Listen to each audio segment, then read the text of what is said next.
Principal Sarfaraz sir, मेरे हम पेशा साथियों और अजीज बच्चों, आज की इस दिन की मुनासबत से हमने जो दिन ऑर्गेनाइज किया, जो मनाने जा रहे हैं, आप सबको पता होगा, कल आपके साथ डिस्कशन हुई थी। तो आज एक त्यौहार है जिसको हम मनाने जा रहे हैं। हिंदुस्तान को अक्सर त्योहारों और मेलों की सरजमीन कहा जाता है, जहां हर दिन किसी ना किसी तरह का जश्न मनाया जाता है। दुनिया में अगर देखा जाए, जितने त्यौहार हिंदुस्तान में मनाए जाते हैं, शायद ही दुनिया में ऐसा कोई मुल्क होगा जहां पे इतने त्यौहार मनाए जाएं। त्यौहार कौमी यकजहती को मजबूत करने में अहम किरदार अदा करता है। त्यौहार हमें अपने माखज़, अपने माशरे, अपनी बुनियाद से जुड़े रहने और इसे महफूज रखने की तरगीब देता है।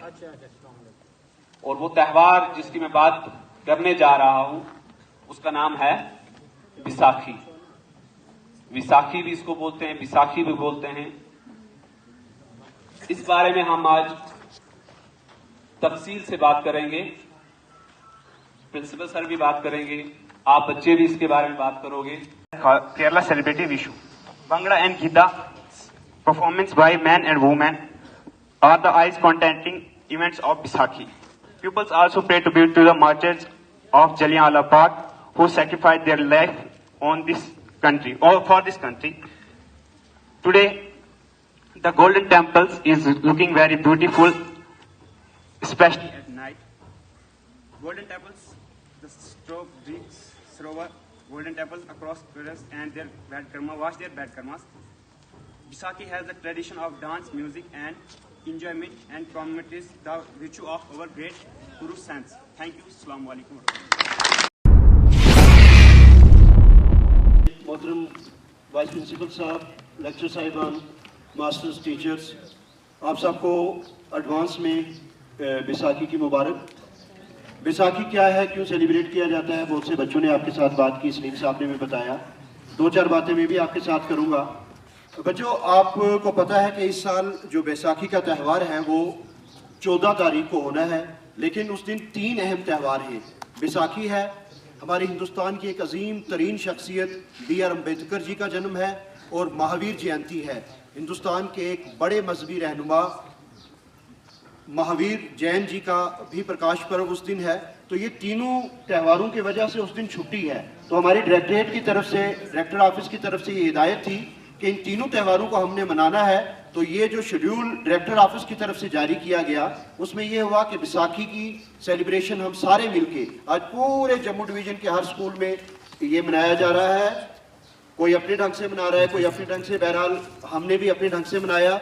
कल हम श्री B.R. अम्बेडकर जी के हवाले से बात करेंगे और 15 तारीख को हम महावीर जयंती के हवाले से बात करेंगे कि भगवान महावीर कौन थे, उनकी तालीमात क्या थी। बच्चों, जैसे सलीम साहब ने कैलेंडर्स के हवाले से कहा, तो कैलेंडर या नया साल बेसिकली ये कैलकुलेशन हमने शुरू की है, ये कोई इलाही फैसला नहीं है, ये जस्ट एक गिनती है।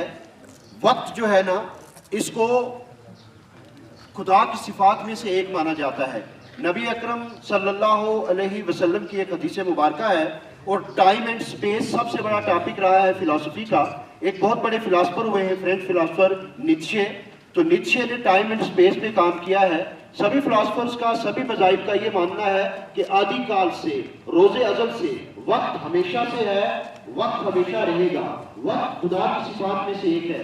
नबी करीम सल्लल्लाहु अलैहि वसल्लम की हदीस मुबारक, जब नीत्शे और अल्लामा इकबाल की मुलाकात हुई ज़मान व मकान पे, यानी कि टाइम एंड स्पेस पे जब डिस्कशन हुई, तो नीत्शे को अल्लामा इकबाल ने नबी सल्लल्लाहु अलैहि वसल्लम की हदीस सुनाई कि ला तसब्बुद दहर, ज़माने को बुरा मत कहो, ज़माना खुदा है।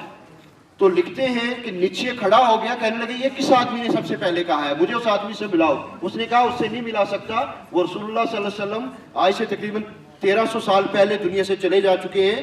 तो टाइम जो है ना बच्चे, ये हमेशा से है, हमने उसकी गिनती अपने हिसाब से की है। हम कभी रात के 12 बजे से कोई डेट शुरू करते हैं, इसी तरह कैलेंडर भी हमने अपनी अपनी आसानियों के लिए बनाए हुए हैं। जीसस क्राइस्ट हजरत ईसा अलैहिस्सलाम की पैदाइश से जिस साल को शुरू किया गया, जो आजकल हम गिन रहे हैं, कौन सा साल चल रहा है? 2022। वो हजरत ईसा अलैहिस्सलाम के साथ जुड़ा हुआ कैलेंडर है, हिजरी कैलेंडर, नबी करीम सल्लल्लाहु अलैहि वसल्लम की हिजरत के साथ। ये रमजान कौन सा महीना होता है साल का? जिसका अप्रैल है ना, अप्रैल चौथा महीना है, अक्टूबर 10वां महीना है, जनवरी पहला है, दिसंबर 12वां है। तो रमजान कौन सा महीना होता है कैलेंडर का, इस्लामिक कैलेंडर का? पहला, दूसरा या तीसरा? 9th। एक सिर्फ रिहान कह रहा है 9th, और यही सही है। 9th मंथ, 11वां मंथ ज़िलक़ाद होता है और 12वां मंथ होता है ज़िलहिज। पहला महीना होता है मुहर्रम।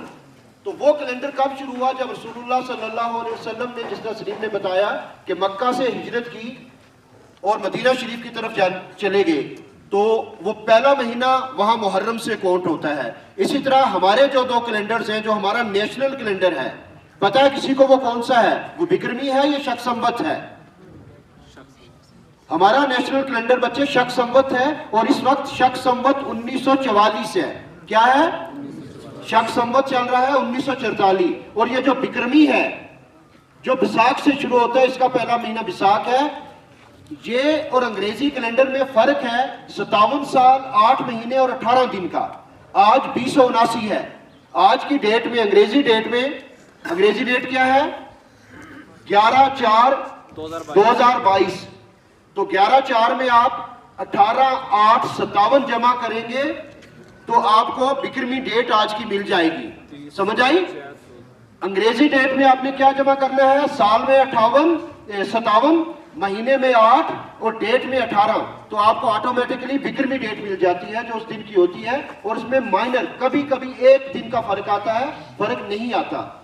तो जिस तरह सर ने बताया कि 56 बीसी से 56 साल पहले विक्रमादित्य के टाइम से ये कैलेंडर हमारा शुरू हुआ है। तो वही 57 साल का फर्क जो है वो चल रहा है किसमें? अंग्रेजी कैलेंडर में और बिक्रमी कैलेंडर में। अब विसाखी के हवाले से बच्चे बोले, लेकिन अंग्रेजी में बोले। और मुझे पता है कि बहुत सारे जो बच्चे छोटे हैं, 9th में पढ़ते हैं या कुछ बड़ी क्लास के भी हैं, वो पूरी तरीके से अंग्रेजी नहीं समझ पाए होंगे। बच्चों, बैसाखी जो है बुनियादी तौर पर कई सदियों से हम मनाते आ रहे हैं। ये हमारा समाजी त्यौहार है। पंजाब में रहने वाला हर हिंदू, पंजाब में रहने वाला हर सिख, पंजाब में रहने वाला हर मुस्लिम, पंजाब में रहने वाला किसी दूसरे मजहब का मानने वाला हर शख्स इस त्यौहार को मनाता है, क्योंकि पंजाब आज भी हमारी उन रियासतों में से है जो सबसे ज्यादा अनाज हमारे देश के लिए पैदा करती है। तो जब ये फसल कटाई का टाइम आता है, जब हम खरीफ की फसल काट के घर लाते हैं और रबी की फसल बोने का टाइम होता है, तो वो जब एक फसल आती है किसान के घर में, उसके कठार जिसको हम कहते हैं, अनाज भंडार जो है वो भर जाते हैं, तो फिर वो खुशी मनाई जाती है कि जो मेहनत पिछले 6 महीने 8 महीने हमने फसल कमाने के लिए की थी वो आ गई है। और साथ ही बहार का मौसम शुरू होता है, तो बैसाख से नया साल भी शुरू होता है। तो एक नए साल की सेलिब्रेशन होती है, एक उस फसल की सेलिब्रेशन होती है। अब जहां तक हम बात करते हैं हमारे सिख मत की कि इसकी क्या अहमियत है, हमारे सिख मजहब के मानने वाले बैसाखी के इस दिन को मुकद्दस दिन क्यों मानते हैं, तो आप बच्चे जानते होंगे कि सिख मजहब के 10 गुरु हुए हैं। गुरु नानक देव जी से ये सिलसिला शुरू हुआ था, फिर गुरु अंगद देव जी से होते हुए गुरु तेग बहादुर जी, और अल्टीमेटली आखिरी 10वें गुरु जो हुए हैं वो कौन से थे? गुरु गोविंद सिंह जी महाराज। गोविंद सिंह जी महाराज ने क्या किया कि 1699 की जो बैसाखी थी ना, 1699 की, सानिया ने बताया भी था, उस दिन आनंदपुर साहब एक जगह है, वहां एक फैसला लिया कि एक पंथ, एक मजहब का नया तरीका राइज किया जाएगा जिसका नाम खालसा पंथ होगा। खालसा लफ्ज खालिस से निकला है, प्योर, जैसे खुदा ने पैदा किया वैसे रखना। आपने देखा होगा हमारे सिख मजहब के जितने भी मानने वाले हैं, हमारे साथी हैं यहाँ जगन जी, ये केस भी नहीं कटवाते कि जिस तरीके से कुदरत ने हमें दाढ़ी या बाल दिए हैं उसी तरीके से रखना है। खालिस सिर्फ जिस्मानी तौर पर नहीं रहना है, खालिस अपने मिजाज को भी रखना है, अपने किरदार को भी रखना है। उसमें इम्प्योरिटी, झूठ की, गलाजत की, नफरत की, लालच की, बुराई की नहीं डालनी है। गुरु गोविंद सिंह जी ने 1699 की बैसाखी को 5 प्यारों को अमृत दान किया था और ऐलान किया था कि आज्ञा बही अकाल की तबे चलायो पंथ, सब सिखन को हुक्म है गुरु मानियो ग्रंथ। उसके बाद उन्होंने ये ऐलान किया था कि ये जो गुरु वाला सिलसिला है, जो गुरु नानक देव जी से शुरू हुआ था, अर्जुन देव जी, गुरु हरगोबिंद जी, तेग बहादुर जी और गोविंद सिंह जी पे जो जाके खत्म हुआ था, वो सिलसिला वहां खत्म हुआ। और उसके बाद ये हुक्म हुआ है कि वो 10 गुरु, अब गुरु कोई नहीं आएगा ऐ सिख मजहब के मानने वालों, अब आपका एक ही गुरु होगा और उस गुरु का नाम है गुरु ग्रंथ साहब, जो मुकद्दस किताब है हमारे सिख मजहब की। इस्लाम की कौन सी मुकद्दस किताब है? कुरान। सिख मजहब की कौन सी है? ग्रंथ। हमारे सनातन की, हिंदू मजहब की कौन सी है? श्रीमद् भगवत गीता। समझ आ रही है बातें? तो ये वजह है कि बैसाखी का दिन सिख मजहब वाले ज्यादा जोशो खरोश से मनाते हैं, क्योंकि ये खालसा का जन्मदिन भी मनाया जाता है इस दिन, कि खालसा पंथ का जन्मदिन यकम बैसाख 1699 को गुरु गोविंद सिंह जी महाराज ने रखा था। तो ये वो वजूहात है इन दिनों को मनाने की। अब हम अपने स्कूलों में इन त्योहारों की बात क्यों करते हैं? वो इसलिए कि हमारा जो मुल्क है, हमारे कश्मीर से लेकर कन्याकुमारी तक और उधर मिजोरम से लेकर गुजरात के कच्छ तक, ये सारा एक देश है जिसमें दर्जनों मजहब के मानने वाले लोग हैं।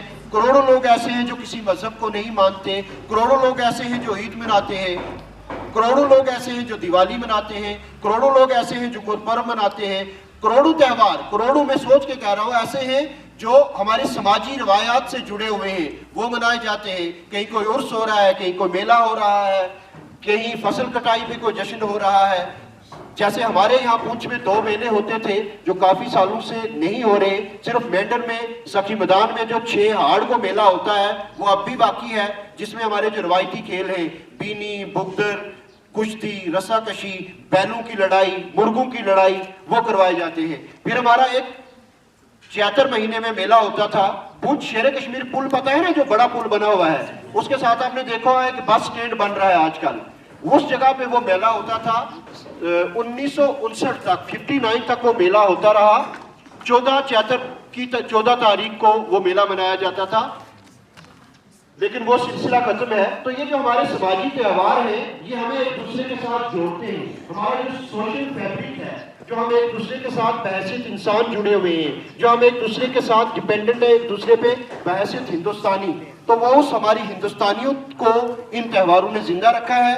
मैं उम्मीद करता हूं कि आप बच्चों को समझ आई होगी कि बैसाखी का मुकद्दस दिन क्यों मनाया जाता है, इस दिन की हमारे समाज में क्या अहमियत है। और वो जो कैलेंडर है हमारा, आज कौन सा साल है विक्रमी? 2079। अभी बताया था ना, 200 कितना?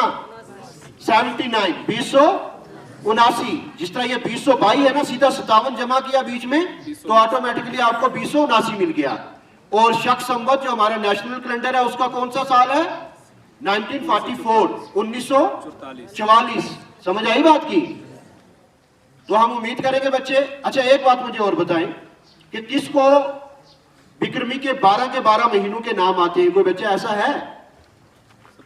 पहला तो विसाख है, पहला महीना। दूसरा विसाख के बाद जिसिया गोजरी पहाड़ी जैठ आखनी है, जेठ। फिर उसके बाद हाड़, फिर उसके बाद सावन, फिर उसके बाद इसी आसान है पादरा, भादो कहा जाता है जिसको। फिर उसके बाद अस्सू, जिसमें क्या होता है? घास कटाई, ठीक है।